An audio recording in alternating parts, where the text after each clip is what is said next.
పూజ గదిలో అగ్గిపెట్టె పెడుతున్నారా? ఈ సమస్యలకు అదే కారణం.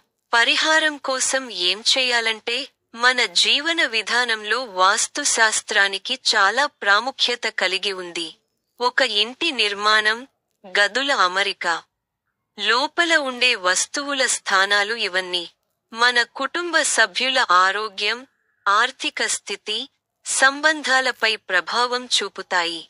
ముఖ్యంగా పూజా గది అనేది మన ఇంట్లో పవిత్రతకు, శాంతికి ప్రతీకగా భావించబడుతుంది. అలాంటప్పుడు ఈ గదిలో తగిన జాగ్రత్తలు పాటించడం చాలా ముఖ్యం. పూజ గది విషయంలో ఏ చిన్న తప్పు చేసినా అది మనల్ని చాలా ఇబ్బందులకు గురి చేస్తుంది. అనేక సమస్యలకు దారి తీస్తుంది. అలాగే మన ఆర్థిక అసమానతలకు గురి చేస్తుంది. అయితే పూజ గదిలో పెట్టే కొన్ని వస్తువుల విషయంలో చాలా జాగ్రత్తగా ఉండాలని వాస్తుశాస్త్ర నిపుణులు చెబుతున్నారు. ఆ జాగ్రత్తలు ఏంటి? పూజ గదిలో ఎలాంటి వస్తువులు పెట్టకూడదు అనేది ఈ స్టోరీలో వివరించాము. అగ్గిపెట్టె. అగ్గిపెట్టె అనేది అగ్ని, శక్తికి ప్రతీక.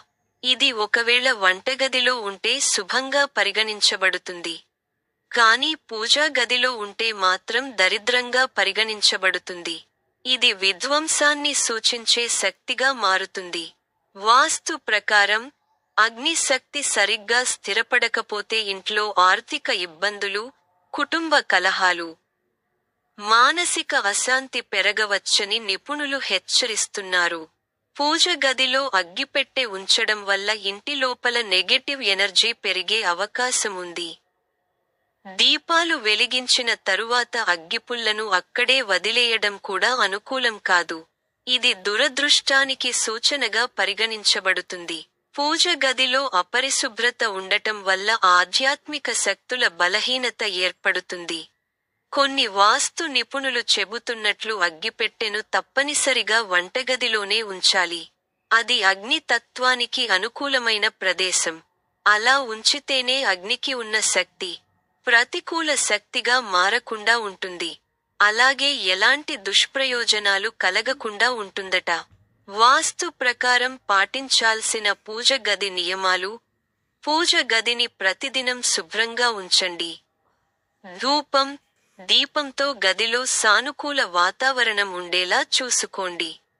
పూజ గదిలో రద్దీగా ఉండే వస్తువులు, ప్లాస్టిక్ వస్తువులు, లేదా నాన్ ఫంక్షనల్ ఐటమ్స్ ఉంచవద్దు.